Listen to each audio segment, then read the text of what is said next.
저는 큰 카드와 작은 카드로 나눠서 작은 카드는 조별로 나눠줘서 개인별로 게임에 참여할 수 있게 했었고요. 큰 카드는 여기 보시다시피 칠판에 앞에다 붙여놓고 조별 대항전으로 진행할 수 있도록 카드를 구성해봤습니다. 수업한 자료들을 좀 공유를 드린다고 하는데 매일매일 아침 이제 오전 9시, 10시 사이쯤에 업로드를 할 계획을 갖고 있습니다.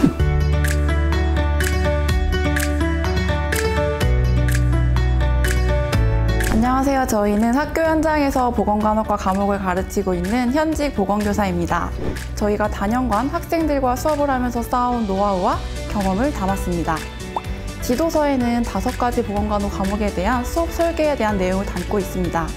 그리고 수업에 바로 적용할 수 있는 워크북과 PPT 교환, 활동지 작성 예시본까지 준비했습니다. 이제부터 체계 구성에 대해 설명해 드리겠습니다.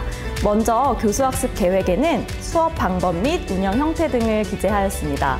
또한 수업의 흐름을 한눈에 볼 수 있는 흐름도와 구체적인 수업 활동 방법이 담긴 수업 지도안도 실려 있습니다. 더불어 선생님들께서 고민하시는 평가 계획 또한 평가 방법부터 평가 유형까지 다양한 측면에서 자세하게 담고자 노력하였습니다. 마지막으로 수업 사례에 따른 교과 세부 능력 및 특기사항을 성취 기준과 학생의 수행 과정 및 결과, 교사의 총평 부분으로 풍부하게 담았으니 자세한 내용은 책을 통해 확인해주세요. 모든 수업마다 PPT와 활동지를 준비하시기에는 선생님들의 시간이 부족하지 않으셨나요? 그래서 저희가 선생님들의 피로도를 덜어드리기 위해 PPT와 워크북을 함께 제작하였습니다. PPT는 학습 목표, 수업 도입, 수업 안내, 그리고 각 단원별 특색이 드러나는 활동과 평가지로 구성되어 있습니다. 이 PPT들을 활용하신다면 선생님들의 수업 걱정은 반으로 줄어들겠죠?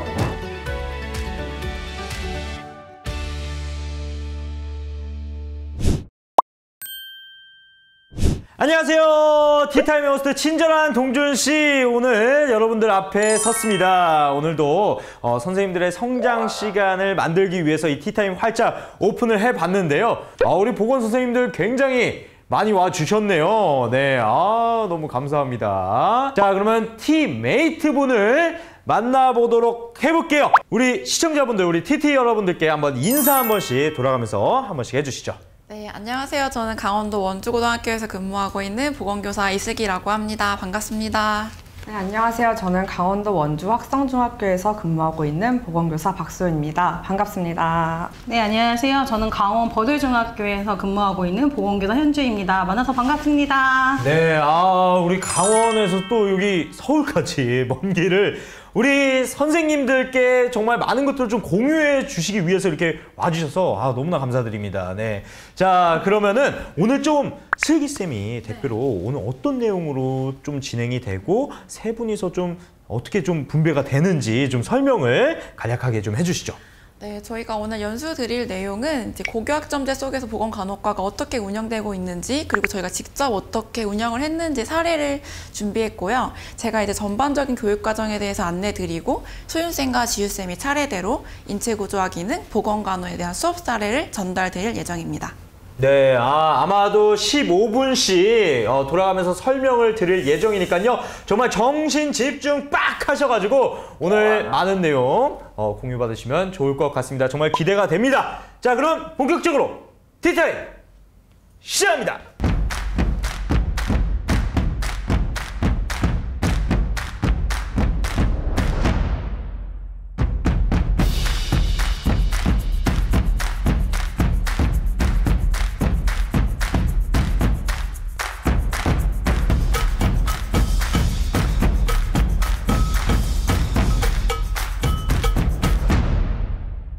안녕하세요. 앞서 인사드린 강원 원주고등학교에서 근무하고 있는 보건교사 이슬기라고 합니다. 제가 오늘 이제 연수 드릴 내용은 보건간호과에 대한 전반적인 교육 과정과 그리고 제가 수업했던 간호의 기초에 대한 수업 사례를 간략하게 전달 드리려고 합니다. 먼저 수업 사례 보시기 전에 보건간호과 교육 과정이 어떻게 구성되어 있는지를 보셔야 이해하기 쉬우실 텐데요. 보건간호과는 보건복지 분야의 한 교과로서 보건간호 분야에 대한 기초 지식과 기술을 습득하고 그 직무 수행에 대한 태도를 이제 확립하는 내용을 포함하고 있습니다. 그래서 5가지의 과목으로 구성되어 있는데요. 여기 보시는 것처럼 공중보건, 인체구조학 기능, 간호의 기초, 기초간호 임상실무, 보건간호 이렇게 5가지로 구성되어 있습니다. 교과에 대한 내용을 하나하나 설명드리기에는 시간이 좀 오래 걸릴 것 같아서 이 내용들은 빠르게 넘길 텐데요.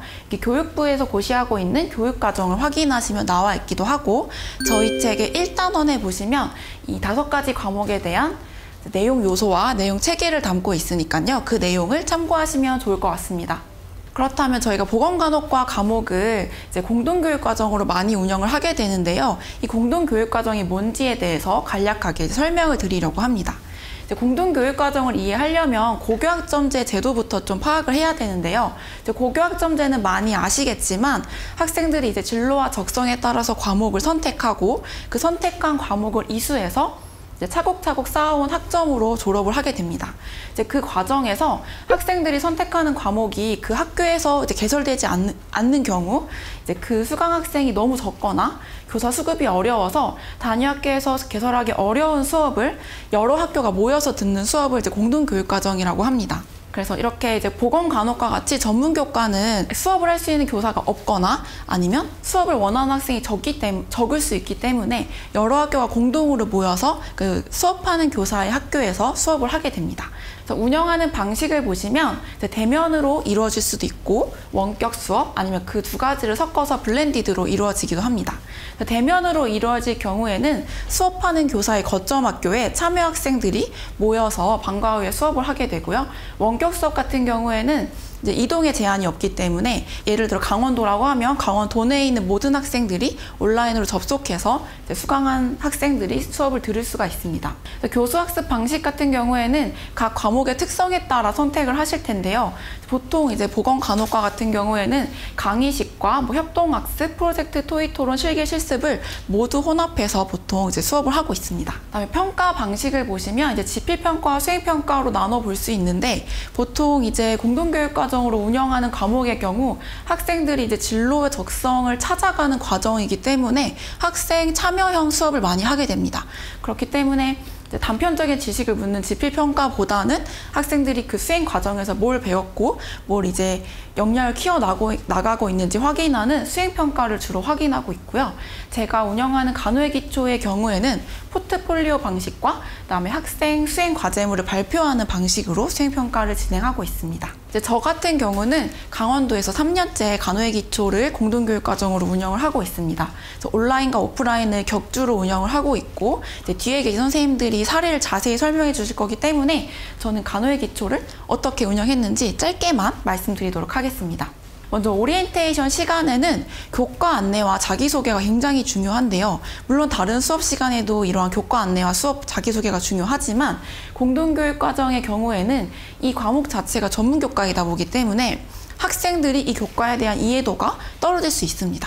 그래서 수업 초반에 이 교과에 대한 충분한 안내가 필요하고 그다음에 이제 수업을 하게 될 학생들과도 라포 형성이 중요한데요. 다양한 학교에서 모여서 듣기 때문에 가장 수업 초반에는 라포 형성할 수 있는 오리엔테이션 활동들을 많이 구성하시는 게 좋을 것 같습니다. 그리고 말씀드렸던 것처럼 진로 목표가 구체적인 학생들이 수업을 듣기 때문에 진로 목표가 어떻게 되고 있고 내가 이 수업에서 어떤 걸 배워나가고 싶은지 학생들이랑 대화를 통해서 답변을 주고받는 활동을 주로 진행했습니다. 이제 첫 번째 간호사의 역할 단원에서는 그림 카드를 활용한 포토 스탠딩 활동을 진행해 보았는데요. 이 포토 스탠딩 활동은 학생들이 그림 카드를 가지고 활동을 하기 때문에 좀 더 활발하게 움직이고 또 발표할 때 부끄러움도 적어지기 때문에 초반 활동에 많이 추천을 드립니다. 그래서 이 활동 같은 경우에는 이제 간호사의 직무나 태도를 학습하고 의료인이 갖추어야 될 자질에 대해서 그림 카드를 활용해서 이제 토의를 하는 과정인데요.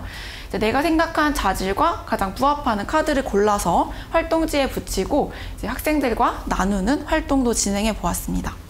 온라인으로 진행하시는 경우에는 이 그림을 이제 인터넷에서 가지고 와서 설명해 보자 이런 식으로 진행하셔도 좋을 것 같습니다. 그 다음은 이제 간호사의 직업윤리 단원에서 띵커벨 보드를 활용한 토의 활동입니다. 초반에 이제 간호사의 윤리, 생명, 원칙, 그다음에 한국 간호사 윤리 강령 이런 어려운 윤리적인 내용들이 나오기 때문에 학생들이 내가 예비 의료인으로서 이러한 윤리적 딜레마 상황에서 어떻게 대처할 것인지 이야기를 나누는 활동입니다. 그래서 저는 팅커벨 사이트에서 보드를 활용했고 제가 이제 제목에다가 질문지를 적어놨습니다. 그다음에 학생들이 행 추가를 해서 이제 답변을 달게 되는데요. 이 보드의 장점은 답변의 색깔을 정할 수가 있어서 찬성, 반대, 중립으로 의견을 제시할 때 유용하게 활용할 수 있는 사이트입니다. 다음으로는 이제 호흡계통, 캐치마인드 활동인데요.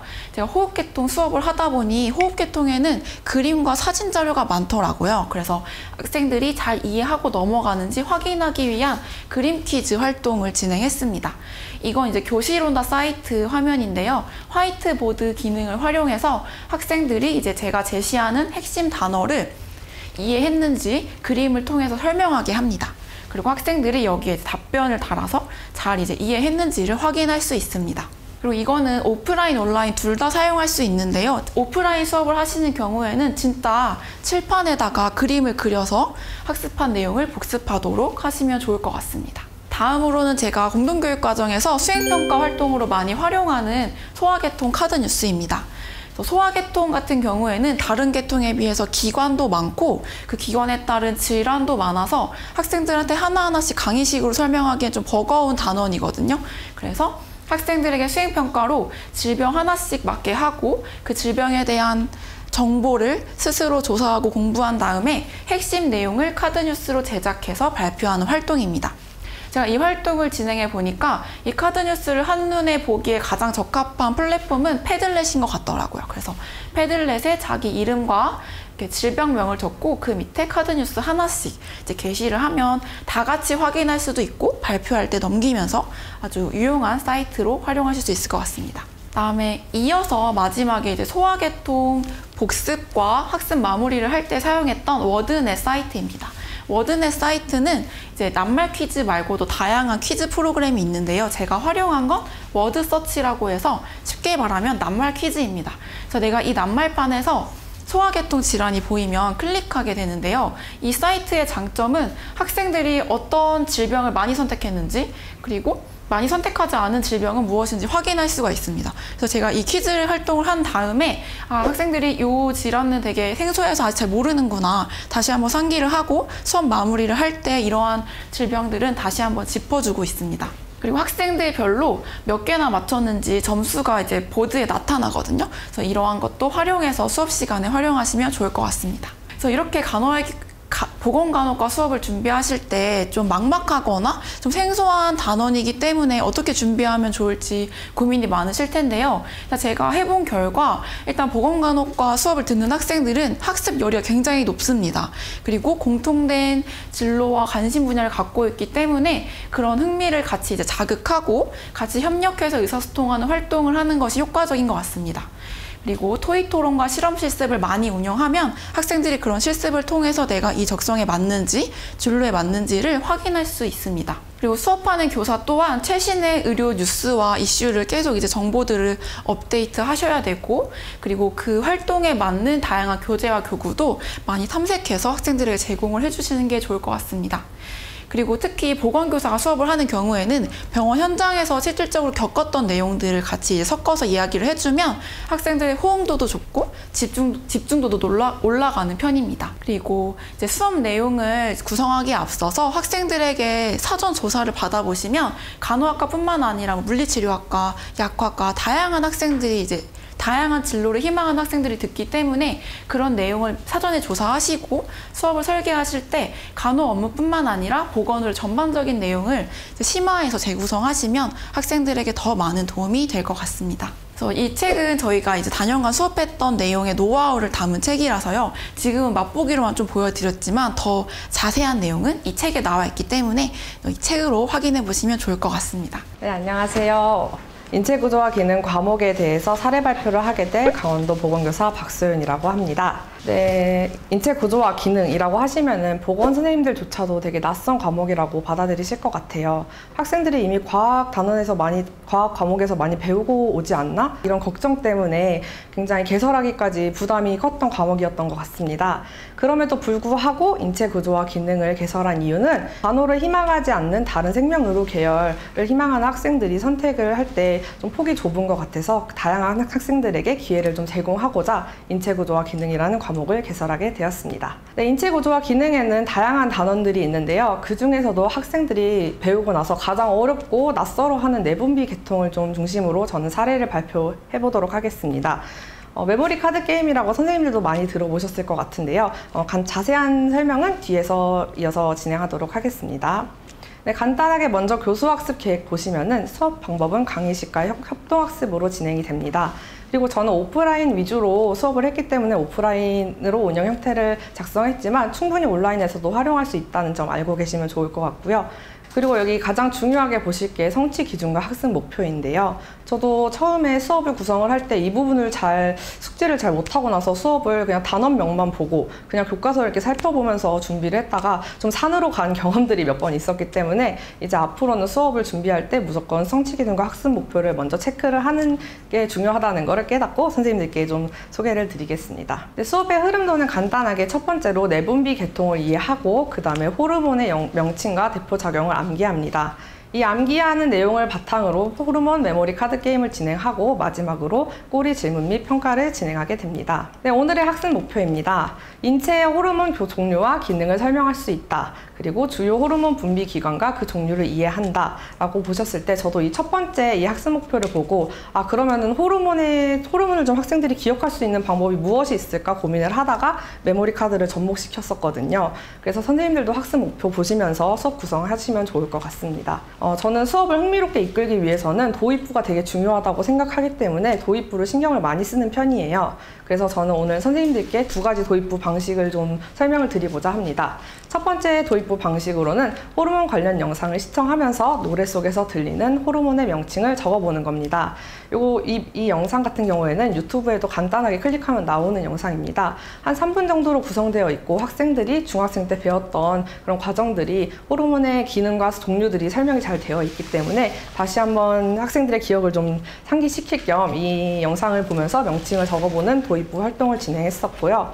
네, 두 번째 도입부 방식으로는 호르몬 너도 나도 게임입니다. 너도 나도 게임 많이 들어보셨을 것 같습니다. 너도 나도 게임은 호르몬이나 내분비 계통뿐 아니라 다양한 모든 과목, 모든 단원에도 사용할 수 있기 때문에 사용하시는 방법을 미리 알아두시면 굉장히 용이하게 사용하실 것 같습니다. 네, 간단하게 설명을 드리자면은 호르몬이라는 단어를 듣고 떠오르는 단어를 각자 본인의 종이에 하나, 둘, 세 개 정도를 적어봅니다. 그리고 한 명씩 돌아가면서 자신이 쓴 단어를 말하고 같은 단어를 쓴 사람은 손을 들게 하는데 이때 자신과 같은 단어를 적은 친구들의 수만큼 점수를 체크하면 됩니다. 본인 포함 3명일 경우에는 3점을 체크해 주시면 되고요. 근데 여기서 좀 주의하셔야 될 점이 본인만 썼을 경우에는 빵점 처리가 되기 때문에 학생들에게 너무나도 연관되지 않은 단어, 생소하고 낯선 단어들보다는 좀 모두가 좀 알고 있는 단어들 위주로 사용할 수 있도록 안내를 해주시면 좋을 것 같습니다. 그리고 이제 차례가 계속 돌아가면서 본인의 차례가 돌아왔을 때 모든 단어가 체크가 되어 있으면은 차례를 넘기시면 되고요. 모든 사람이 다 단어를 부르게 되면 게임이 끝나게 됩니다. 그리고 가장 높은 점수를 가진 학생이 이기게 되는 거겠죠. 그래서 이렇게 두 가지 도입 방식 중에서 선생님들의 스타일이던가 학생들의 스타일에 따라서 맞춰서 좀 선택해서 진행하시면 좋을 것 같아서 두 가지 방식을 설명드렸습니다. 그리고 나서는 이제 저희가 내분비 계통 이해하기 파트인데요. 이 파트 또한 두 가지 방식으로 좀 설명을 드리려고 합니다. 첫 번째로는 모두 다 아시다시피 강의식 방법입니다. 강의식 방법은 모든 학생들에게 많은 내용을 전달할 수 있다는 장점이 있지만 저희 공동교육과정이라는 특성상 학생들이 정규 과정이 끝나고 다시 또 수업을 들으러 오는 경우가 많기 때문에 학생들의 피로도가 굉장히 높습니다. 그래서 이렇게 피로도 높은 상황에서 좀 지루하게 강의식 수업이 진행되다 보면 학생들의 집중력이 굉장히 떨어지기 때문에 저는 이 방식보다는 두 번째 직소 모형 방식을 좀 설명을 드리려고 합니다. 직소 모형이란 직소 퍼즐이라는 단어에서 유래가 되어 있고요. 그 교사가 아까 일방적으로 지식을 전달하는 것이 아니라 학생들이 서로 배워가면서 찾아가면서 이해하는 학습 모형이라고 보시면 될 것 같습니다. 네, 이것도 간단하게 설명을 드리자면은 조원은 4명으로 구성을 좀 해주시면 좋을 것 같고요. 교과서의 내용을 A, B, C, D 파트로 분배해서 활동지를 만들고 각각을 담당할 학생들을 정합니다. 각 파트를 담당한 학생들끼리 조별로 모여서 A는 A 파트를 담당하는 학생들끼리 모이고 B는 B끼리 모여서 10분간 서로 그 활동지에 있는 빈칸을 채워넣고 설명하면서 이해하는 시간을 제공하시면 됩니다. 그리고 시간이 종료된 후에 원래 조별로 A, B, C, D 조별로 돌아와서 자신이 이해했던 내용을 15분 또는 20분 동안 4명이 서로 설명할 수 있도록 해서 이해도를 높여줬고요. 이렇게 서로 다 설명이 끝나고 나면은 아까 말씀하셨던 띵커벨 보드라던가 또는 골든벨 같은 문제로 학생들의 학습 이해력을 확인해 보시면 될 것 같습니다. 네, 요거는 직소 모형 활동지인데요. 여기 보시면은 여기 A 활동지, B 활동지 이렇게 나눠져 있습니다. 이렇게 A, B, C, D 활동지로 나눠놨고요.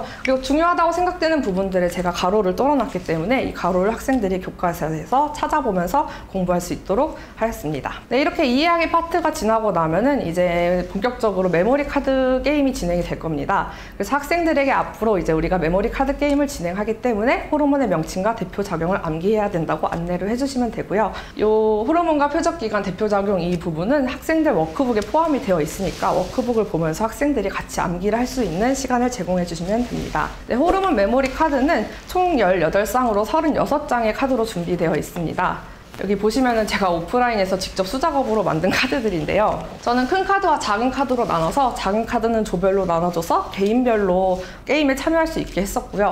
큰 카드는 여기 보시다시피 칠판에 앞에다 붙여놓고 조별 대항전으로 진행할 수 있도록 카드를 구성해 봤습니다. 저는 이렇게 직접 수작업으로 코팅을 해가면서 했지만 앞으로 저희 캠퍼스 멘토에서 같이 작업을 해서 판매할 예정이니까 좀 관심 있게 봐주셨으면 좋겠습니다. 네, 그래서 이제 메모리 카드 게임에 대해서 좀 간단하게 설명을 드리자면은 정말 간단하게 말하면 짝 맞추기 게임이에요. 호르몬의 명칭과 대표 작용이 한 쌍이 돼가지고 이 한 쌍을 정확한 기억력과 집중력으로 가장 많이 찾아낸 사람이 승리할 수 있는 게임입니다. 게임 인원은 4에서 5인이 1조를 진행하고 게임 소요 시간은 20분 정도 진행하시면 될 것 같습니다. 본인의 차례가 왔을 때 카드 2장을 뒤집어 보고 짝이 맞으면 카드를 가져와서 한 번 더 뒤집어 보고 만약에 짝이 맞지 않으면 카드를 다시 뒤집어 놓으시면 됩니다. 그래서 가장 많은 카드를 가져온 사람이 승리를 하는 건데요. 예시를 보시면은 여기 당뇨코르티코이드라는 호르몬 명칭과 스트레스 극복, 혈당 농도 증가라는 대표 작용이 있습니다. 이건 두 개가 쌍이 잘 맞기 때문에 이 2장을 딱 뽑았을 때는 본인이 가져오고 그리고 나서 한 번 더 진행을 하면 되고요. 만약에 여기 보시다시피 인슐린과 혈당 농도 증가, 아마도 보건 선생님들이면 이게 틀렸다는 걸 아실 거예요. 인슐린은 혈당 농도 감소라는 효과가 있기 때문에 이 두 개의 짝이처럼 틀린 경우에는 이거를 좀 내려놓으시고 그리고 차례를 넘기시면 될 것 같습니다. 네, 그렇게 해서 메모리 카드 게임을 모두 다 카드를 가져가고 나면은 게임이 종료가 되게 됩니다. 그래서 제가 지금까지는 오프라인을 좀 안내를 드렸었고요. 온라인 메모리 카드 게임도 안내를 드리고자 합니다. 여기 인터랙티라는 사이트를 들어가시면은 온라인으로도 굉장히 간단하게 카드 게임을 구성할 수 있습니다. 그래서 저도 오프라인에서는 직접 했었지만 이게 만약에 개인전으로 한다던가 아니면 온라인 수업에서 할 때는 유용하게 사용될 수 있을 것 같으니 선생님들도 한번 사용해 보시면 좋을 것 같고요. 그리고 여기 이 QR 코드를 잠시 들어와 보시면은 제가 맡고 있는데 네, 이 QR 코드에 들어와 보시면은 제가 간단하게 만든 호르몬 메모리 게임을 직접 해보실 수 있으니까 한번 참여해 보시면 좋을 것 같습니다. 근데 이거는 조금 좀 집중력이 떨어질 수 있다는 좀 단점이 있습니다. 학생들이 서로 직접 같이 해야지 집중력이 높아지고 잘 참여를 하기 때문에 이런 점은 좀 감안해 두시면 좋을 것 같고요. 여기까지가 하면 2차 시가 모두 종료가 될 것 같습니다. 그럼에도 불구하고 저는 3차 시 수업을 했기 때문에 한 가지 수업 활동을 좀 더 안내를 드리자면은 꼬리 질문 활동인데요. 꼬리 질문은 수업을 통해서 궁금한 점을 생각하고 직접 꼬리 질문을 만들고 답변을 찾아보는 활동입니다. 이 꼬리 질문의 핵심이 있는데요. 핵심은 수업이 끝나고 나서 수업과 연관되어 떠오르는 내용 그리고 알고 싶은 내용들을 탐구하는 목적으로 학생들의 수업 관심도를 확인하고 진로와 연계할 수 있습니다. 선생님들의 가장 큰 고민은 수업 준비이기도 하지만 마지막에 생기부 작성이 가장 큰 고민이실 것 같아요. 그래서 뭐 수업은 모두가 다 참여하지만 학생들의 차별화될 수 있는 점은 저는 바로 이 꼬리 질문이라고 생각을 하거든요. 그래서 이 꼬리 질문 활동이 다 마치고 나면은 시간이 여유가 되시면 포스터 제작하기나 카드 뉴스까지 제작을 해서 활동지를 구성하시면 될 것 같습니다. 있습니다. 근데 이 꼬리 질문을 만드실 때 또 주의하셔야 될 점이 이 예시를 좀 들어주시는 게 좋을 것 같아요. 이게 예시를 들어주지 않고 그냥 무작정 질문지 만들어봐 라고 하면은 학생들은 너무나도 직관적이게 호르몬은 뭐지? 내분비 계통이랑 그 종류는 무엇이 있지? 이런 학생들의 관심도를 전혀 알 수 없는 질문을 많이 만들어내더라고요. 그래서 저는 이 학생들에게 좀 더 좋은 예시를 만들기 위해서 좋은 예시를 들어주는데, 예시를 들자면 환경 호르몬도 호르몬일까? 호르몬은 처음에 어떻게 발견됐을까? 또는 내분비 계통에 나타나는 질환들 중에서 유전되는 건 무엇이 있을까? 이런 식으로 해서 학생들이 좀 본인의 관심도와 차별화를 줄 수 있는 질문을, 양질의 질문을 만들 수 있도록 선생님들께서 좀 안내를 해주시는 게 중요할 것 같습니다. 네, 이렇게 꼬리 질문까지 하고 나면은 이제 평가하기에 들어섰는데요. 이제 항상 모든 수업에 시작이 있으면 끝이 있듯이 평가하기도 항상 중요하게 생각하셔야 될 것 같습니다. 저는 평가는 개인, 모듬, 교사 평가가 있지만 그 중에서도 저는 개인과 모듬 평가를 중요시합니다. 여기 보시면은 저는 항상 모든 활동마다 모듬 활동을 넣었고, 모듬 활동이 아니면 짝 활동을 넣었기 때문에 서로가 서로의 참여도를 확인할 수 있는 좋은 방법인 것 같습니다. 그래서 여기 보시면 자기평가에도 수업을 통해서 새로 배운 점, 아쉬웠던 점, 느낀 점 등을 매번, 저는 매 수업 시간이 끝날 때마다 학생들은 괴롭겠지만 이거를 작성해서 제출할 수 있도록 안내를 했습니다.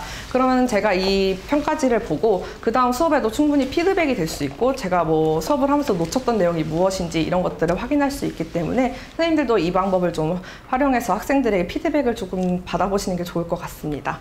그래서 앞에서 말씀드린 다양한 활동지들과 평가지를 이렇게 모아서 포트폴리오를 구성을 하고, 저는 그 포트폴리오를 각각의 파일로 보관을 해서 나중에 생기부까지 작성한 후에 학생들에게 다시 되돌려주어서 학생들이 나중에 대입에 관련돼서 필요한 정보를 취할 수 있도록 다시 되돌려 주었습니다. 네, 안녕하세요. 저는 강원 버드중학교에서 근무하고 있는 보건교사 현주입니다. 저는 오늘은 내가 바로 보건간호의 시이라는 주제를 가지고 사례 발표를 하도록 하겠습니다. 발표 순서는요, 간단하게 보건간호라는 과목을 모르시는 선생님들이 있을 것 같아서 과목 소개 간단히 하고, 수업하기 전에 준비사항, 그다음에 사례 발표, 수업 간단한 팁 정도 안내드리고 빠르게 지나가도록 하겠습니다. 보건간호는요, 보건체계와 보건관리 전반을 이해하고 지역사회 대상자들의 건강 증진이나 건강 문제 상황에 따라서 적합한 업무를 안전하고 바르게 수행할 수 있는 태도를 길러주는 과목인데요. 이렇게 설명하면 선생님들도 너무 어려우시잖아요. 그냥 단원을 설명하도록 하겠습니다. 제가 이거를 구성하다 보니까 오늘 알았어요. 보건간호 단원은 6가지인데 제가 하나를 빼먹었더라고요. 그래서 환경보건, 질병관리산업, 보건행정, 지역사회보건, 보건교육이고 마지막 의료법이 있는데 제가 의료법을 너무 어려워해서 빼고 싶었는지 뺐더라고요. 그래서 이렇게 6가지 과목을 구성이 되어 있다는 걸 알고 계시면 좋을 것 같습니다. 수업 좀 준비사항인데요. 우선 제가 오프라인하고 온라인 수업을 둘 다 해봤을 때 경험인데, 우선 오프라인 선생님들 대면 수업 해보시면 학생들과 쌍방향 피드백이 되기 때문에 그런 피드백이 바로 가능하다는 점이랑 다양한 교구를 활용할 수 있다는 점이 가장 강점이잖아요. 근데 이제 오프라인 공동교육과정 같은 경우는 두 학교가 모여서 하는 거기 때문에 지역의 특성이나 이동 거리에 따라서 학생들의 시간이나 이런 걸 좀 조율해 주시면 좋을 것 같고, 제가 지금 중학교에 있을 때 고등학교 요청해서 수업을 간 적이 있는데, 그럴 땐 제가 고등학교 시스템을 모르기 때문에 미리 가가지고 사전에 어떻게 시스템이 되고 있는지 좀 고려해 주신다면 수업을 어떻게 할 때 준비할 수 있지 않을까 싶습니다. 두 번째, 온라인인데요. 온라인은 여러분 이제 코로나 때문에 그 비대면 수업을 많이 해보셨잖아요. 제일 장점인 게 시간 공간의 제약을 극복할 수 있다는 점, 그리고 과제 같은 거나 이런 거를 문서화하고 있기 때문에 저장이 가능해서 잃어버리지 않다는 점이 강점인 것 같고요. 근데 학생들이 처음에 다 제각각에서 모여요. 막 춘천, 원주, 어디 촉처 이렇게 모이기 때문에 저도 어색하거든요. 그래서 캠을 키면 저도 어색한데 애들이 더 어색해가지고 말을 안 하더라고요. 그래서 전 첫 시간에 약간 의료 차트 같은 거에서 자기를 소개할 수 있는 이런 아이스 브레이킹을 할 수 있는 시간을 좀 미리 구상해 주시고 수업을 하시면 좋을 것 같고요. 중학교 계신 선생님들 고등학교 수업을 좀 체험해보고 싶다고 하면 온라인 공동교육 과정에 도전해 보시면 좋을 것 같습니다. 그리고 이렇게 수업 전에 준비사항인데, 약간 온라인 수업 때문에 제가 요걸 설명하려고 하는데요. 그 오프라인 수업 같은 경우는 수업을 시작한 다음에 예산이 내려와도 활동 교구나 이런 걸 추후에 좀 살 수 있는 시간이 좀 있는데, 온라인 같은 경우에는 저 같은 경우에는 이렇게 준비를 해옵니다. 그래서 택배 봉투 안에 교과서랑 조그마한 아이들에게 드릴 선물, 그다음에 이렇게 할 수 있는 교구 키트 같은 거 넣고 저희가 이번에 책이 나왔잖아요. 이번 수업에 제가 워크북까지 넣었습니다. 그래서 이렇게 해서 학생들 학교에 택배 배송을 하게끔 준비하기 위해서는 이런 교구 같은 걸 미리 선생님들 수업하기 전에 좀 구상을 하시면 이렇게 준비할 수 있기 때문에 이런 사항을 좀 안내하려고 합니다. 사례 발표하려고 하는데요. 제가 환경단원이랑 보건교육 두 단원을 뽑아왔는데 환경단원이 지금 보건간호 과목에서 좀 비중이 커요. 그리고 보건교육은 유일하게 보건간호과 과목 중에 보건교육이 들어있는 과목이 보건간호만 있어서 이 두 사례를 뽑아왔습니다. 저 보건간호 수업은 저도 34시간 수업을 하고 있고 처음에 2시간 그러니까 오리엔테이션 할 때 2시간, 마지막 수업할 때 2시간 하고 나머지는 저도 3시간 구성으로 하고 있고 처음에는 기본 개념 강의를 1시간 정도 하고 난 다음에 그 다음 1시간은 아이들이 활동할 수 있는 활동하고 마지막엔 발표하고 평가하고 그다음에 수업 마무리하는 과정으로 수업을 구성하고 있습니다. 그래서 이게 간단하게 보시면 환경보건의 이론 관련해서는 이렇게 기후나 그다음에 공기 이런 식으로 해서 간단하게 아이들이 알 수 있는 기본 개념에 대해서 설명하도록 해서 이론을 1시간 정도 하고 난 다음에 아이들이 그 기본 개념을 활용할 수 있는 활용할 수 있는 활동을 하게 되는데요.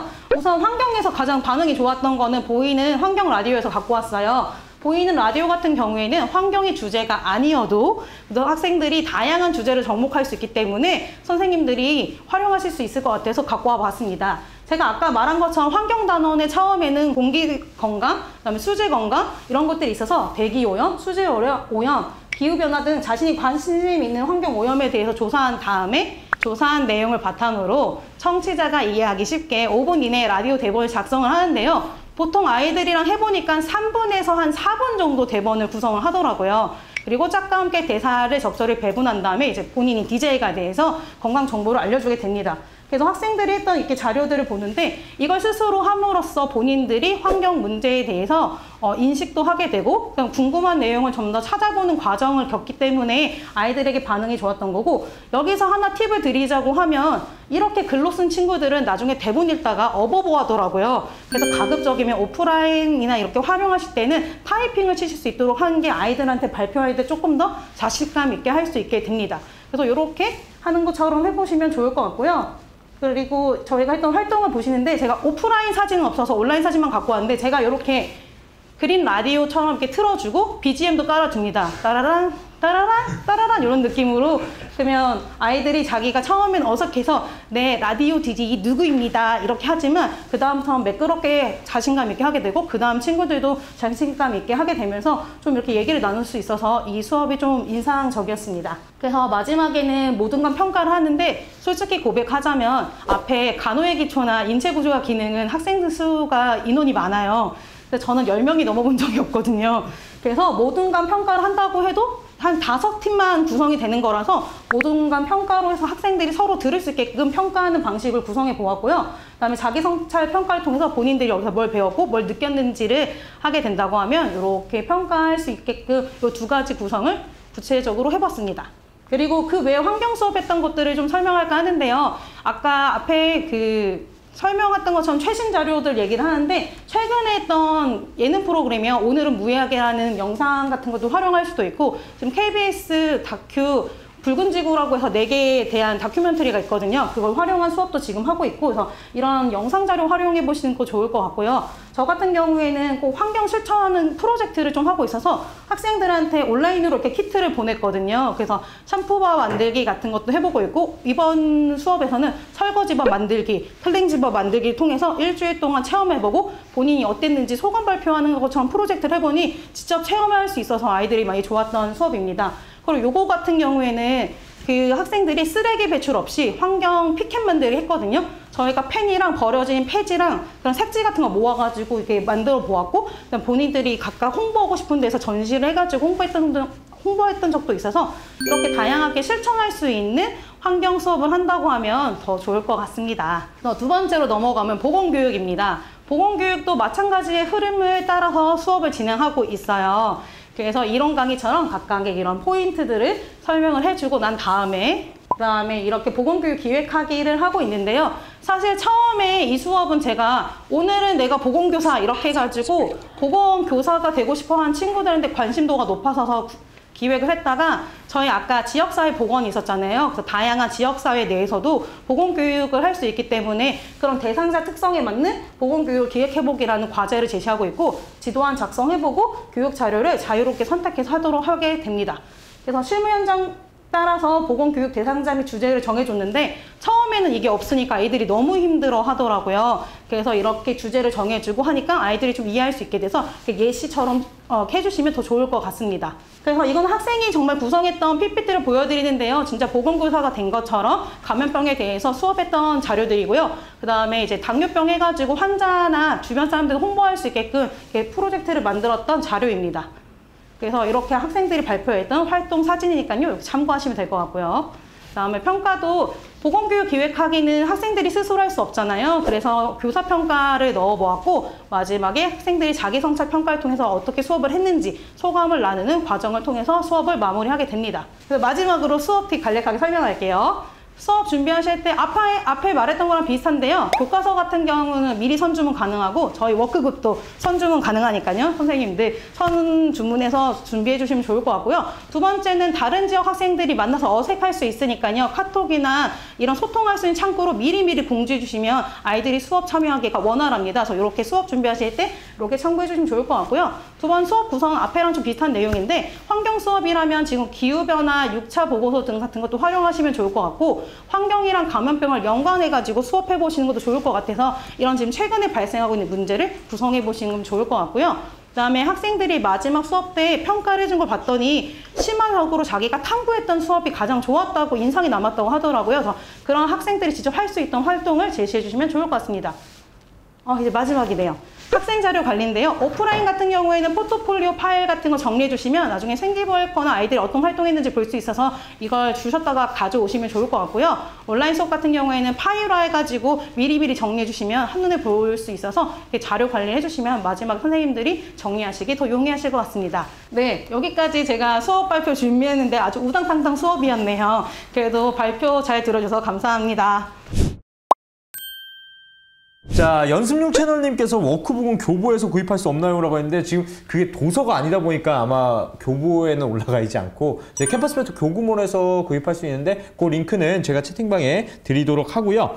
자, 그리고 한예은 TT님이 부교재 예산이 따로 배정이 되나요? 라는 질문을 주셨는데 공동교육과정을 개설하게 되면요. 수업 교재 구입비랑 수업 물품 구입비가 두 개가 이제 배정이 됩니다. 그래서 교재로 교과서를 구매하시고 수업 물품 구입비로 부교재를 구입하시면 됩니다. 아, 요것도 그러면 그 예산으로? 네, 수업 물품 구입비. 물품 구입비로 하는 거예요? 네. 요거 안에가 너무 궁금하다는데 이게 뜯어도 되나요? 예. 대나무 칫솔이랑 그다음에 손수건, 휴지 쓰지 말아라. 그다음에 수세미 만든 거여가지고 설거지할 때 진짜 만든 수세미 이렇게 세트해서 환경 제로 키트인데 여기 한 3,000원대여가지고 예산이 부족할 땐 이런 거 보냈고 돈이 조금 있을 때에는 샴푸바 키트 같은 것도 보내고 이렇게 했습니다. 그렇군요. 자, 그리고 또 김지선 틴티님이 경기도 온라인 공동교육과정 경우 예산이 너무 늦게 들어와서요. 8월 22일이 첫 수업인데 이제 예산이 와서 이제 교과서 주문했어요. 강원도는 미리 예산이 준비되나요? 강원도도 원래 비슷한 상황이었는데요. 이제 좀 빨라져서 이제 수업 시작하면 교구를 살 수 있게 배정이 되긴 했습니다. 근데 캠퍼스멘토 같은 경우에는 선주문 할 수 있게 배려를 해주셔가지고 연락을 주시면 미리 보내주시더라고요. 네.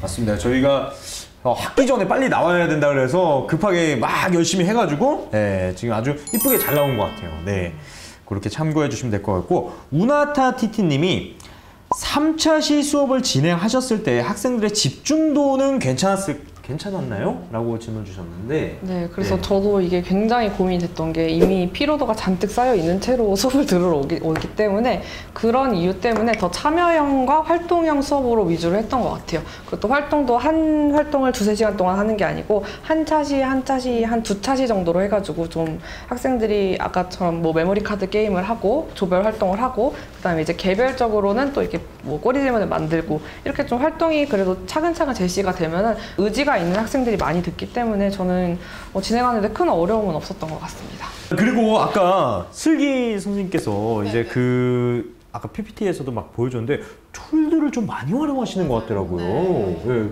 어떤 툴들이 있었는지 그 툴 설명을 좀 해주시죠. 이 사이트는 띵커벨이란 사이트예요. 띵커벨은 이제 아이스크림몰에서 만든 사이트인데 이런 보드 형태도 활용하실 수 있고 마지막에 퀴즈, OX 퀴즈나 객관식, 주관식 퀴즈도 활용하실 수 있습니다. 그리고 무료예요? 무료입니다. 네, 무료 사이트라서 보관하셨다가 그 다음에 똑같은 내용으로 다음 학기 친구들에게 사용하셔도 돼요. 그리고 이 보드가 사진으로도 저장이 되기 때문에 저는 이 보드 하나를 사용해서 이번 학기에는 이 친구들 걸 저장해서 공유해주고 지운 다음에 다음 학기에 또 다른 친구들이 작성하면 저장해서 공유해주고 이런 식으로 차곡차곡 데이터를 쌓아 나가고 있습니다. 이거는 공동교육과정을 온라인으로 운영하시면 기본적으로 배정되는 플랫폼 사이트고요. 이제 이 사이트가 워드넷이라고 해서 이제 가장 많은 단어가 나오는 소화계통 단원에서 사용을 해봤고요. 만드는 방법은 굉장히 간단합니다. 그냥 이렇게 질병명을 싹 집어넣으면 알아서 낱말 퀴즈를 만들어주고요.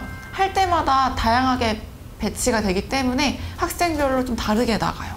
오프라인에서도 프린트해서 사용하셔도 좋을 것 같습니다. 그리고 띵커벨에서도 이 워드 서치 기능을 추가했더라고요. 사용은 안 해봤는데 띵커벨에서도 사용하실 수 있더라고요. 혹시나 하시다가 궁금하시거나 그런 게 있으면은 저희가 요번에 보건교사 커뮤니티 카톡방을 좀 만들어 봤어요. 네, 그래서 좀 실시간으로 좀 물어보기도 하고, 그리고 또 우리 선생님들께서 또 돌아가시면서 수업한 자료들을 좀 공유를 드린다고 하는데 그 계획을 한번 좀 설명을 좀 해주시죠. 저희가 연수했던 내용들이 좀 빠르게 지나갔기 때문에 저희가 진짜 수업에서 활용했던 활동지라든지 이런 사이트들도 직접 들어가 보시면 좀 어려울 수 있기 때문에 어떻게 이제 퀴즈를 만들고 활동을 구성하는지에 대해서 좀 자세하게 설명해서 매일매일 아침 이제 오전 9시, 10시 사이쯤에 업로드를 할 계획을 갖고 있습니다. 네.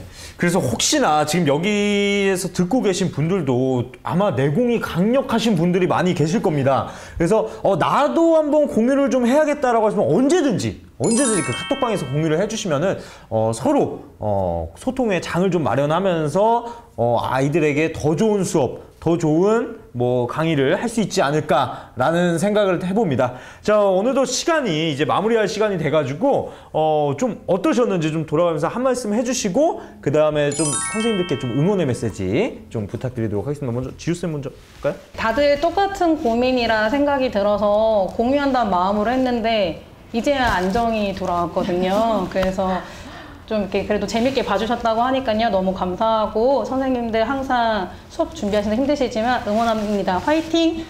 네. 저희도 처음에 이 보건간호과 수업을 준비할 때 굉장히 막막하고 어려움이 많아서 저희가 자발적으로 모인 연구회예요. 그래서 이런 커뮤니티가 좀 활성화돼서 저희 말고도 이제 타 시도에서 어떻게 운영하고 있는지 같이 공유해 주시면 더 이제 수업하는데 용이하지 않을까 기대하고 있겠습니다. 네, 감사합니다. 저희는 강원도 보건교사들이기 때문에 강원도 내에서는 그래도 아시는 선생님들도 많고 좀 연수도 열었던 기회가 있어서 강원도 선생님들께는 좀 다양한 그래도 기회가 제공될 수 있을 것 같은데 그 외에 다른 시도 선생님들께서는 거의 저희와 같은 이런 연수를 들어보시지 못하셨을 것 같아요. 그래서 이런 연수를 좀 열어주신 이렇게 캠퍼스 멘토 분들께 너무 감사드리고 앞으로도 좀 이런 다양한 장이 있어서 저희뿐 아니라 더 많은 능력자 선생님들께서 나오셔서 좀 연수를 진행해 주셨으면 하는 바람이 있습니다. 감사합니다. 네, 오늘 세 분의 보건교사분들 함께 해주셨는데 너무나 감사드립니다. 감사합니다.